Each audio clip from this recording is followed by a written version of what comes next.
திருச்சிற்றம்பலம். அருட்பெரும் ஜோதி அருட்பெரும் ஜோதி தனிப்பெரும் கருணை அருட்பெரும் ஜோதி. எல்லா உயிர்களும் இன்புற்று வாழ்க. இறையருளால் நமக்கு கிடைத்திருக்கிற மனித பிறப்பு, மானிட பிறப்பு கிடைத்துள்ளது.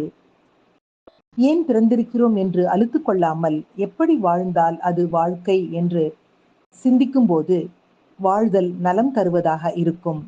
நான் என்ற வலையில் சிக்கிக்கொள்ளாமல் 4 பேருக்கு நன்மை செய்து வாழ்தலே பயனுள்ள வாழ்க்கை. ஒரு தனி மனிதன் எப்படி இருக்க வேண்டும் என்றால், அவன் முதலில் பக்தி உடையவனாக இருத்தல் வேண்டும். இறைவன் மிக மிக மிக பெரியவன் என்று எண்ணும் போதே அந்த ஆதார சக்தியின் கருணை புரிய வரும்.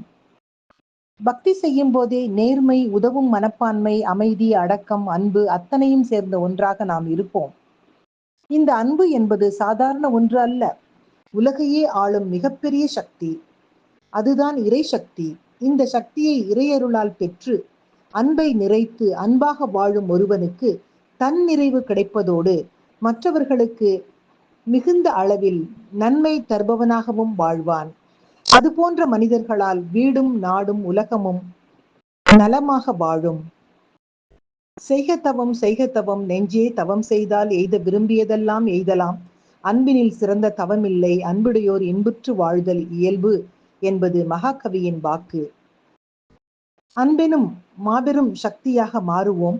அன்பு நம்மை மாபெரும் சக்தியாக மாற்றட்டும் என்று சொல்லி, 6 முகம் வாழி 6 தோள் வாழி தேறு பதம் வாழி 2 தேவிமார் வீறுபுடை வாழி வேல் வாழி மயில் வாழி போரூரர் வாழி சகம் முழுதும் வாழி மகிழ்ந்து என்ற என் இதய தெய்வம் எம்பெருமான் முருகப்பெருமானின் திருவடிகளை வணங்கி அன்போடு மகிழ்வோடு காலை வணக்கம் சொல்வது உங்கள் அழகம்மை சுவாமிநாதன். Happy morning.